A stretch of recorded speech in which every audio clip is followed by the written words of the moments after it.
if you could go to a mysterious island where any wish could come true, would you go?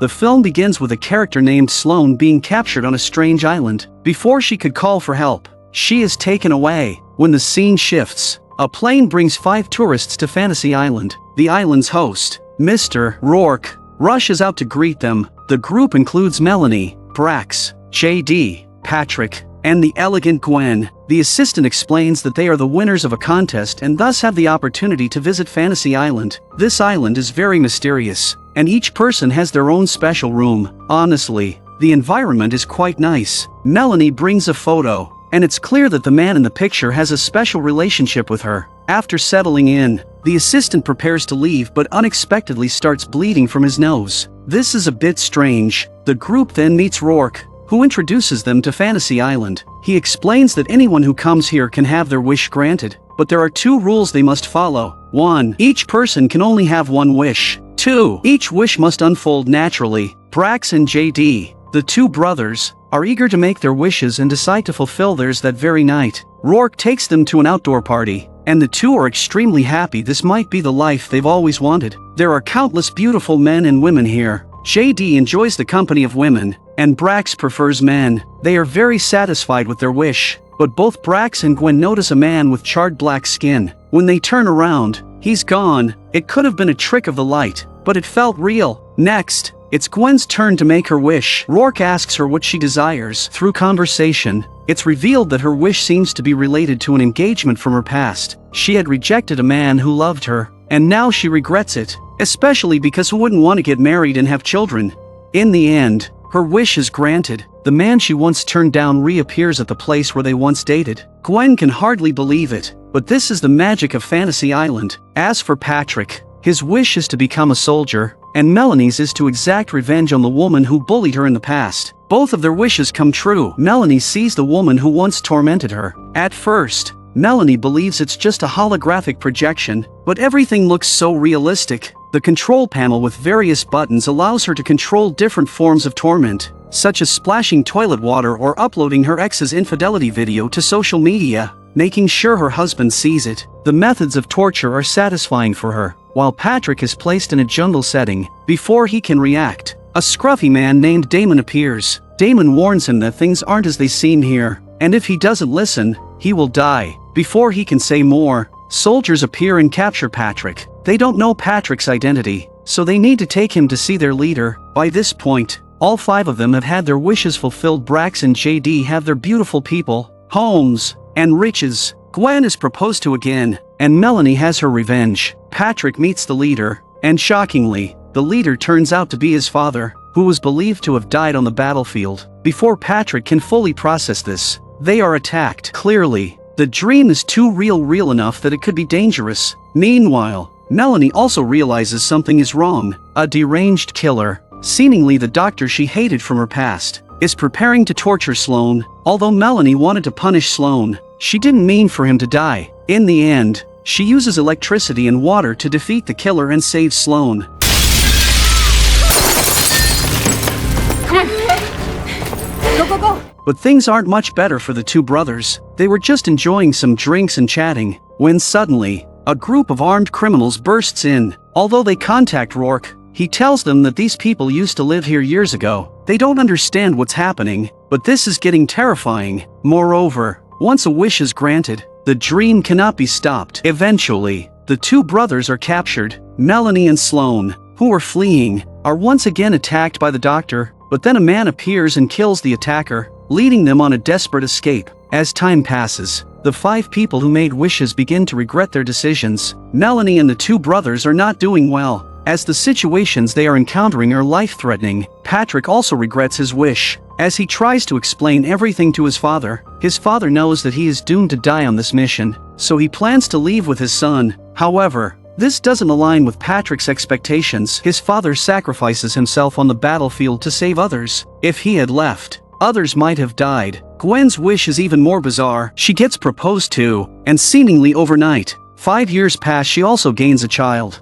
Anyone would find this disturbing. She goes to find Rourke, but he tells her, "Isn't this the life you wanted? This is the magic of Fantasy Island." Rourke also reveals that he searched for this island for a long time. He wanted to resurrect his deceased wife, and in exchange, he agreed to remain on the island, working here forever. This was his deal with Fantasy Island. At this point, Melanie and Sloane follow Damon into a cave. They want to figure out what is happening on the island and why it has such magical powers, but the cave is also strange. For example, another version of Sloane appears behind her, and a dark figure keeps showing up intermittently. Eventually, they discover a giant crystal in the cave. Inside, it reveals their deepest desires. Sloane's desire is to reconcile with her husband, while Damon turns out to be a private detective who was hired to investigate the island. At first, Damon didn't believe in the island's magic, but then his missing daughter, who vanished years ago, appeared before his eyes. As time goes on, the dreams become increasingly terrifying. The people's eyes begin to leak black blood, and they turn into zombie-like creatures that attack them. Unfortunately, Damon's phone is destroyed by Rourke, so he can't contact the outside world or his employer. However, he also realizes that this strange crystal can generate energy and produce black water. This black water seems to be the source of the incredible events happening on the island. But Damon needs the help of Sloane and Melanie to carry it out of the cave. He still has other things to do, and he gives them a phone to contact the outside world and call for a plane to rescue them. Since Melanie is a client, she has the opportunity to use the phone. On the other side, Gwen realizes that the dream life she wished for isn't actually what she wanted. She desires something different, but Rourke tells her that once the dream begins, it cannot be changed. In the end, the assistant tells Gwen that she doesn't necessarily need a new wish. Her initial wish to be proposed to might have been the result of Rourke's misguidance. What she truly wants isn't that. So, it doesn't count as a new wish. What Gwen actually wants to fix is the death of a person in a fire, someone she feels responsible for. Rourke must help her fulfill this wish because his job on Fantasy Island is to serve the customers. Although he appears powerful, he still has to follow the rules, or his wife might disappear. With the assistant's help,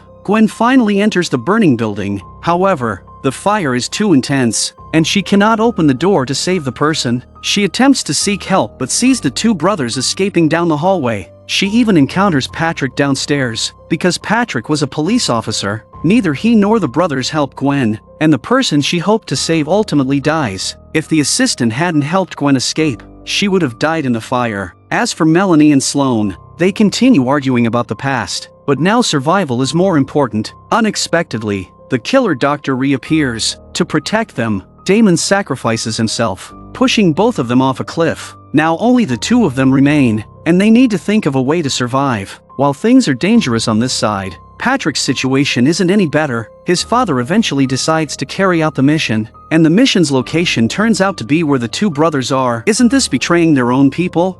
However, Brax is clever and manages to get his hands on some money by taking advantage of the bad guy's opportunity. In the end, the two sides meet, and they thought they would be saved by the teammates they encountered. No, let go!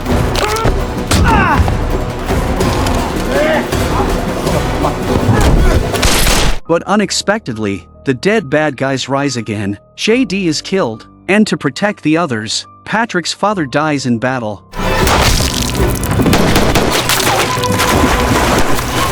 Come on! No!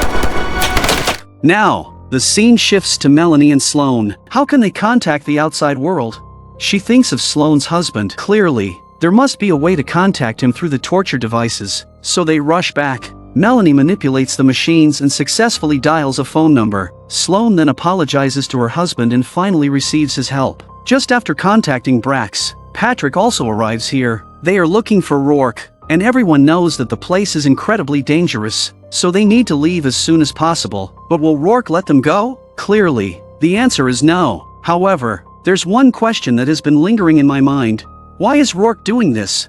Once Gwen appears, we understand that all these people are connected to the man who was burned to death. Melanie was his lover. She was supposed to meet him, but after the incident, nothing else happened. Gwen's mistake caused the fire. Patrick and the two brothers didn't help save anyone, so they're all connected to the deceased. At that moment, a plane arrives, and the group tries to escape. They break free, but Rourke doesn't chase after them. Instead, he says one chilling sentence: "She wants everyone's lives." What does that mean?